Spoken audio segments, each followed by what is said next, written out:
Falche Guliorlaum. That's Irish Gaelic and Scottish Gaelic for Welcome to the Library. Happy St. Patrick's Day there, folks. I hope you enjoyed our introductory music there. That was a traditional Irish reel called Lark in the Morning. And I wanted to begin by thanking our special guest musicians today. A big thank you to Dominique Dodge on the harp, Emerald Ray on the fiddle, and Ian MacHarg joining me on the Scottish small pipes. Thank you for volunteering your time to make our St. Patrick's Day special today. Well, folks, it's hard to believe, but we've been doing these virtual story times for a year now. Who knew it was going to be so long? That's probably not something to celebrate, but at least we can celebrate that we're still sharing stories after everything that has happened this year. And stories are important. They're really important. Well, St. Patrick's Day, we have something very, very special here cooked up for you to celebrate our year anniversary today. St. Patrick's Day is a day for celebrating Irish culture and Irish heritage, Irish music, and Irish stories. We're definitely going to be sharing a little bit of everything there today, especially the music and the stories. So I wanted to first begin by talking a little bit about the small pipes, the bagpipes that you heard in the introduction there, and Dominique and Emerald are going to tell you a little bit more about the harp and the fiddle a little bit later on in the story time, so I hope you stay tuned. So these are the Scottish small pipes. They're a type of bagpipe. Now, bagpipes are played in Scotland, but they're also played in Ireland and many other parts of the world, including England, French Brittany, and Galicia in Spain, and many other, like I said, many other parts of the world. So this is just one type of bagpipe, but they all kind of function on the same principle. It's a woodwind instrument, and that is because it's called a woodwind because the music is played by air making a reed vibrate. So you'll see this here in the small pipes. So I have a bellows here that I put under my arm, and as I pump the bellows, the air moves from the bellows through this tube here into the bag. And when I squeeze the bag, the air comes out here in the chanter and in the drones here over my shoulder. And in each of these drones and in the chanter, there's a reed, like I mentioned before, and the air moves through that reed and makes it vibrate together like that. And that's what makes the sound. Pretty cool, huh? So, I've got a wonderful Irish story for you today. A couple of Irish stories.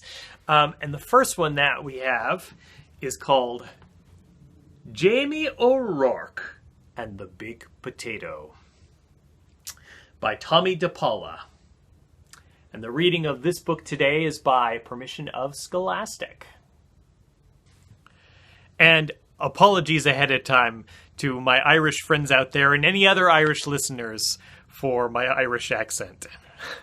Jamie O'Rourke and the Big Potato.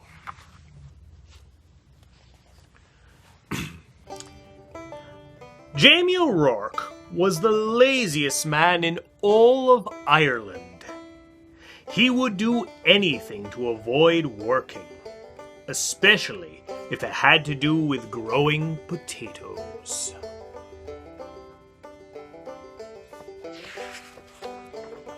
Jamie O'Rourke, his wife Aileen would say, will have nothing to eat this winter if you don't go out and dig up the praties. Oh, the saints preserve us, Jamie would whine. Me back's as sore as can be. Sure as I'm telling you, wife, you'll have to dig them up yourself. I'll break in two if I so much as get up out of this bed.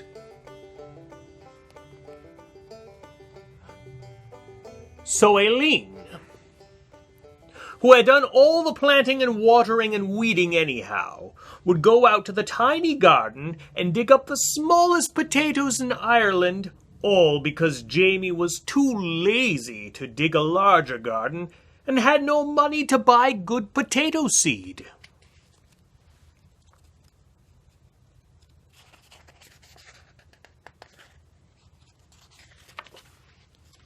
Then poor Aileen wrenched her back and was laid up in bed. St. Bridget and the Virgin Mary herself must have smiled on Aileen O'Rourke, the village women said. Why, it's the first rest she's had since she married Jamie O'Rourke. With Aileen in bed, Jamie began to worry. No Aileen to dig meant no praties all winter, and no praties meant no food. Oh, poor me, wailed Jamie. I'll starve to death. I'd best go to the church and confess to Father O'Malley. There's no telling how soon old death will come knocking at me door.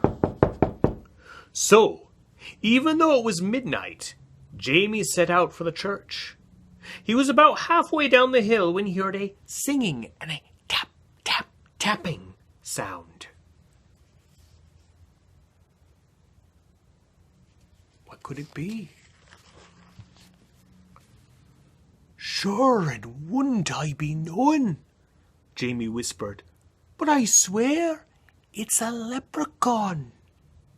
And sure enough, sitting in a circle of ferns in the moonlight was a leprechaun singing and hammering tiny nails into the heels of the fairy boots he was making.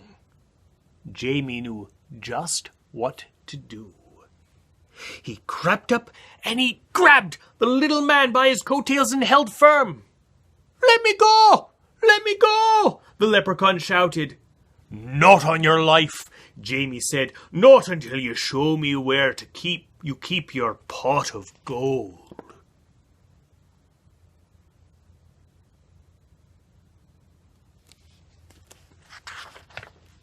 Now, everyone in Ireland knows that leprechauns make boots and dancing shoes for the fairies, who pay for them with gold. And everyone knows that if you catch a leprechaun, he'll pay for his freedom with his pot of gold. But this leprechaun was cleverer than most. Oh, please, Mr. Mortal Man, he pleaded. I'm just starting out making fairy shoes, and I only have 1 or 2 pieces of gold in my pot. Won't you take a wish instead? Why, what would I wish for? Jamie asked. Me who's about to die of starvation, because my wife is sick in bed and can't dig the praties for the winter. And they're such puny praties anyhow.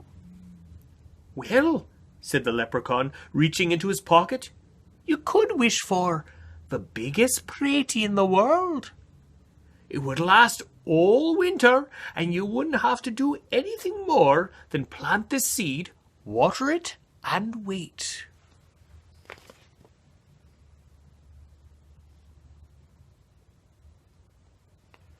What do you think? Would you take the seed, or would you ask for the gold?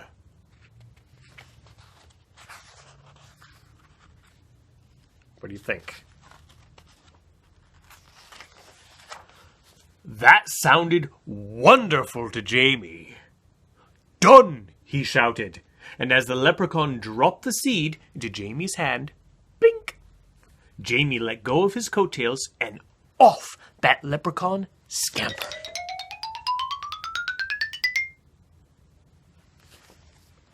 When Aileen heard what he had done, she was furious. Jamie O'Rourke, you're not only the laziest man in Ireland, but a fool as well.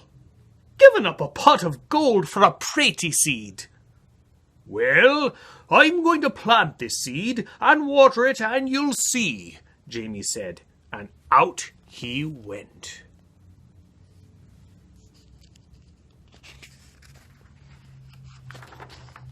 And faith, Aileen did see. In no time at all, the biggest, finest potato plant had sprouted out of the ground, followed by the potato itself. It was so big, it pushed up not only the dirt in the garden, but the garden shed and the corner of the cottage as well.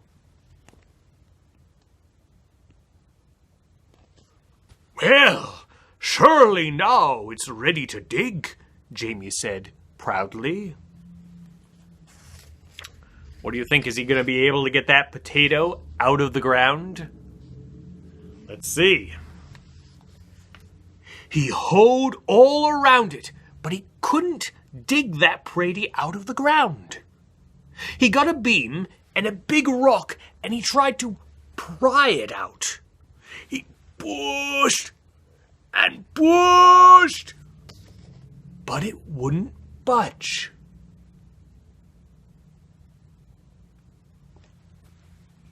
As he was pondering what to do, his neighbor passed by on his way to the village. He couldn't believe his eyes. He couldn't wait to tell everyone in the village what he had seen. And before you knew it, the hill up to Jamie's was filled with villagers coming to see the big potato.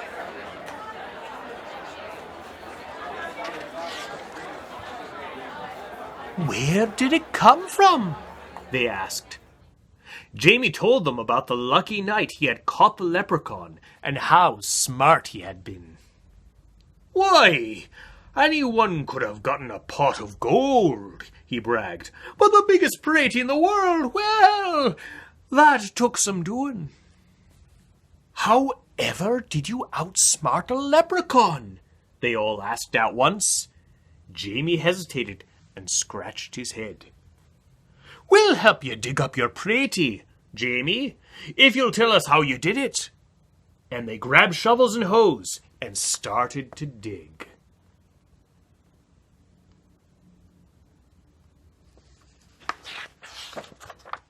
They dug and they dug and they pushed and they shoved until the potato flew up out of its hole.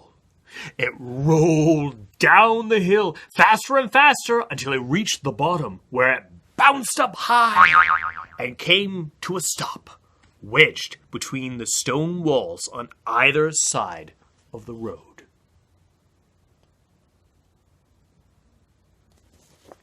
What to do now?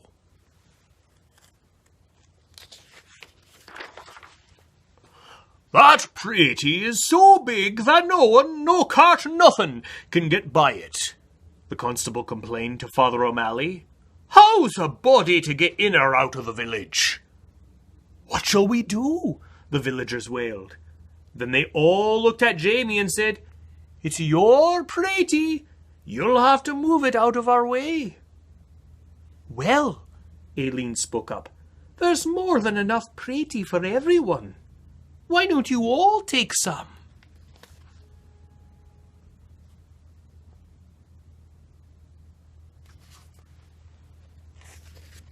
So, the villagers sawed and chopped and carted off huge pieces of potato while Jamie sat on the stone wall and watched. And there's Jamie.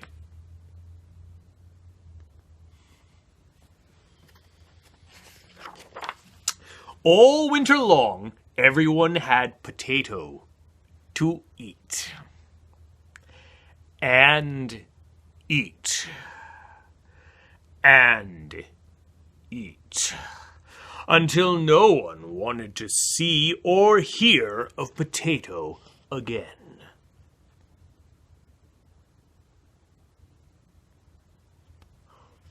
Can you imagine having potato every single day? Breakfast, lunch, and dinner. You would probably get tired of it too. In the spring, Jamie said, I saved a potato eye for a seed, and it's just about time to plant it. Oh no, the villagers cried. If you promise not to plant it, Jamie, we'll promise before St. Patrick and all the saints to see that you and Aileen always have plenty to cook and eat. We don't want another giant party around here. Jamie smiled and agreed. What a perfect life for a lazy man. And so you see, darling Aileen, Jamie told her, I wasn't such a fool with that leprechaun after all. And Aileen had to admit that Jamie O'Rourke was right.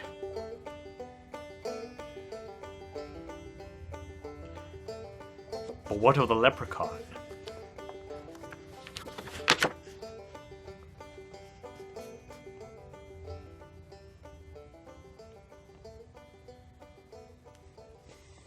Tricksy, tricksy leprechaun. He had plenty of gold in his pot all along. Now, I have some hidden leprechauns here in the library. Those leprechauns are tricky fellows. And a couple of them got in overnight, and they hid here in the library. So I wonder if you'll be able to help me find them. Now, leprechauns, they love music. They love music, so I'm going to teach you a leprechaun finding song to sing as we look for the leprechauns. And hopefully, as we sing this leprechaun finding song, they'll peep out their heads from behind the books and we'll be able to spot them. So we'll have to see. How sharp is your eye? Can you find the leprechauns? They told me that they would be hiding in plain sight. We'll see. Well, this is the song. It goes like this. I'm looking for a leprechaun. I wonder where he has gone. I've been searching high and low. Where did that little leprechaun go? I'm looking for a leprechaun. I wonder where he has gone. We can sing it a little bit higher. I'm looking for a leprechaun. I wonder where he has gone. I've been searching high and low. Where did that little leprechaun go? I'm looking for a leprechaun. I wonder where he has gone. So that's to the tune of Twinkle, Twinkle, Little Star. So now let's take a look and see if we can find those pesky, mischievous leprechauns hiding here in the library. Let's go and see. I'm looking for a leprechaun. I wonder where he has gone. I've been looking high and low. Where did that little leprechaun go? I'm looking for a leprechaun. I wonder where he has gone.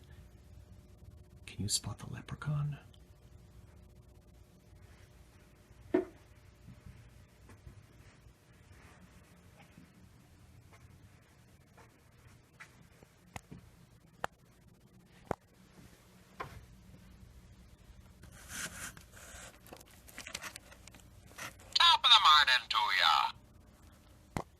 I'm looking for a leprechaun. leprechaun, I wonder where he has gone. I've been searching high and low. Where did that little leprechaun go? I'm looking for a leprechaun, I wonder where he has gone.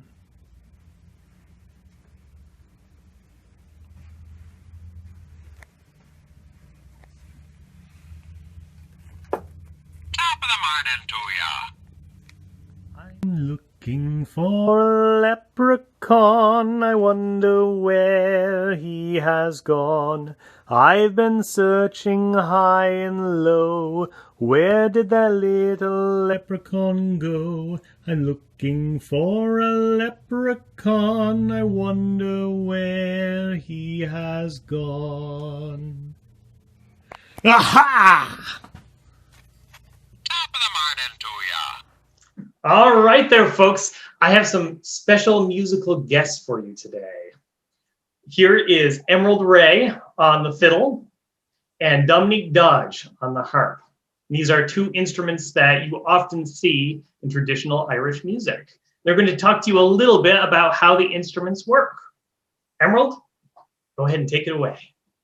Well, I'll take it away. Thank you so much for having me. And so this is what I'm going to be talking about today. This is my fiddle. And the first question I always get asked all the time, every single day, is what is the difference between a violin and a fiddle? And there's a long answer and a short answer. The shorter answer is there's no difference. It's the same instrument. This is a violin and it's also a fiddle.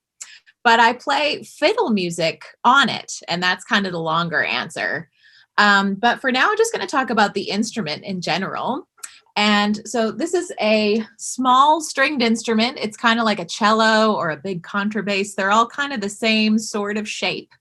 But this is the mini piccolo version of all those. And it has 4 strings, which are tuned G, D, A, E. And I play them with a bow, which looks like this. And when I draw, the bow has horsehair on it. If you can see this hair, it's got a stick and it's got some hair. And it has actual horsehair from a horse, which is really cool. And so when I draw the bow across the strings, then the little tiny little hairs on the hairs, or the little jagged pieces on the hairs, draw across the string and they make the string vibrate. So it's really cool when you see it slowed down slow-mo. It looks like the string's doing this. It's kind of flopping all over the place.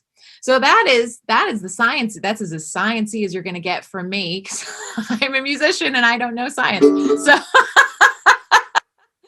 So that's the technical acoustic part of what's happening with the violin or the fiddle. And then what I do is I take my fingers, and as you see, all these strings are different pitches, and that is because they're different thicknesses. So what I do is I take and I put my finger on different parts of the string, and that makes the pitch go up or down. So when you see people playing way high up here, that means they're playing really high. And when you're playing down on the G string, that's as low as we can go. So that's why when you pick up a violin, and because there's no frets, there's nothing stopping me. So I can just go, all that kind of behavior.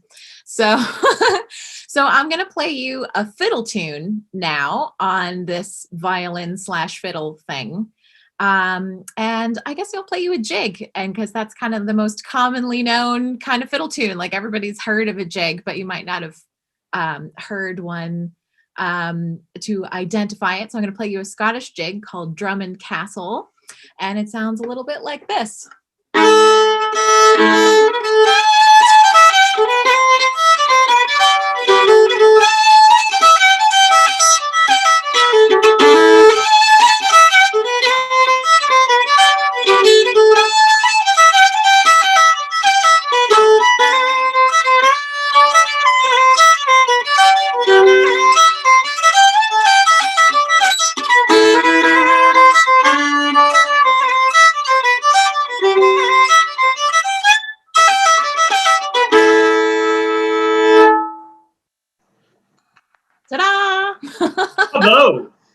Thank you very much, Emerald. That was fantastic. Dominique, you want to take away? Take it away. Question. I would love to. So I'll tell you a little bit about this instrument I have here. And this is a harp. And the harp is really special because the harp is one of the earliest instruments that humans created. So any culture anywhere in the world that had a bow and arrow was likely to develop a harp-like instrument. And if you look at the front of my harp, which I'll bring in, you can see it kind of has that shape of the curve of a bow. And then you have your strings. And if you add a few more, you start to get different tones from them. And you might think looking at a harp, it's got all of these strings, right? I have 34 strings on my harp. And you might think, oh, it must be a string instrument. But actually, the harp is not in the string family at all. The harp is a member of the pitched percussion family, because any instrument where you hit the string or you hit it to make sound is pitch percussion. So the piano is pitch percussion. You think about hitting the keys. And the xylophone is pitch percussion, and so is the harp, because we pluck the strings like that. So one thing you might also think as you're looking at this instrument is you might notice that the strings have different colors. And that's how I keep track of where I am. So it's like a little map. The red strings are all C's, the blue strings are all F's, and if I play, I get an octave. So I have the same thing all across the harp in different octaves, and the big long strings make the big low tones. And as the strings get shorter and I climb up, I get super high ones. So there's a big range between my lowest note and my highest note. The other thing that's pretty interesting about this harp, this is what we call a lever harp. And it has this row of levers along the top. And if I play a string and put the lever up, it goes up half a tone. So the lever makes it a little bit shorter, and that raises the pitch of the string. So the harp was very, very important part of Gaelic culture in Ireland and in Scotland.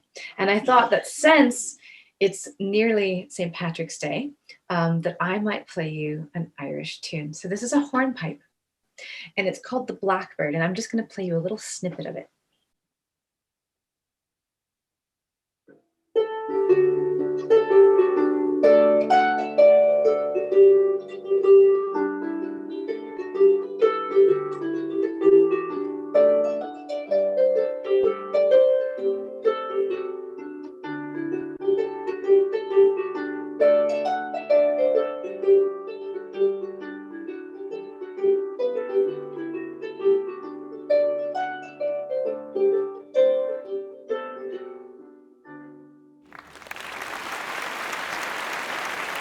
Thank you, Dominique. Thank you, both of you, for joining us today and telling us a little bit about your instruments. And thank you for playing that tune with us earlier. You're welcome. Thanks for having us. Thank you very much. Folks, we're going to return to some stories. So I'll see you in just a moment. Thank you, Dominique and Emerald, for sharing your musical talents with us. Well, folks, I have one more story for you today. And this is the story of Brigid and the Shamrock. Now, a long time ago in Ireland, there lived a girl named Brigid. Isn't that a lovely name? Now, Brigid lived in a cottage in Ireland. And one day she went out for a walk, or a ramble, as they would say in Ireland. A ramble in the countryside to collect herbs. Plants for healing, plants for cooking. So she got a basket and put a straw hat on her head to keep the sun out of her eyes, and she set off. As she walked along the path, she noticed all the little sights and sounds of nature. Brigid had a great talent for noticing small details. She had a sharp eye for little details. All the little sights and sounds of nature. And so as she walked along, she noticed a pair of robins building a nest. She noticed bees collecting nectar from the flowers. and she noticed a mother deer, a doe, with her baby fawn. She also kept an eye out for the herbs that she was collecting. And so it was that as she was walking along the path, she spotted the four-leaf clover. She bent down and she plucked it out of the ground and held it up. Aha! She thought, this must be my lucky day. Now, everyone knows that a four-leaf clover bestows good luck on the finder. But a lot of people don't realize that a four-leaf clover also grants many other magical powers. Powers to see the fairy folk, and also to get a glimpse of the fairy otherworld that is usually hidden from mortal eyes. But Bridget didn't know this. She just thought it was good luck. And so she tucked that four-leaf clover into the band of her hat and walked on. Now, as she was walking along the path, Bridget heard the most beautiful music, a magical music, an unearthly music, coming from up ahead. She came out into a glade, and there was a fairy hill with standing stones at the top. Now, Bridget had been told that the fairies lived inside the fairy hill.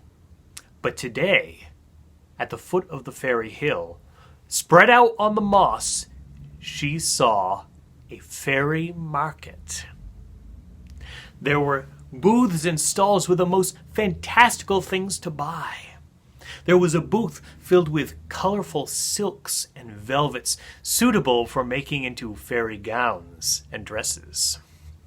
There was another stall that was filled with necklaces, silver necklaces as fine as spider silk, as fine as gossamer. There was a stall full of books the size of postage stamps, because the whole market really only came up to her knee. It was very, very small. Those books were all the size of postage stamps. And there was a stall filled with the most delicious-looking fairy cakes. Just the sight of those cakes made Bridget's mouth water. There at the far end of the market, there was a raised stage. And on this stage were a couple of small people, some fairy folk, all dressed in green, playing music. There were 2 bagpipers, a harpist, and a fiddler. That was where the music was coming from. Plenty of fairy folk were twirling and dancing to the music. No one seemed to notice Bridget.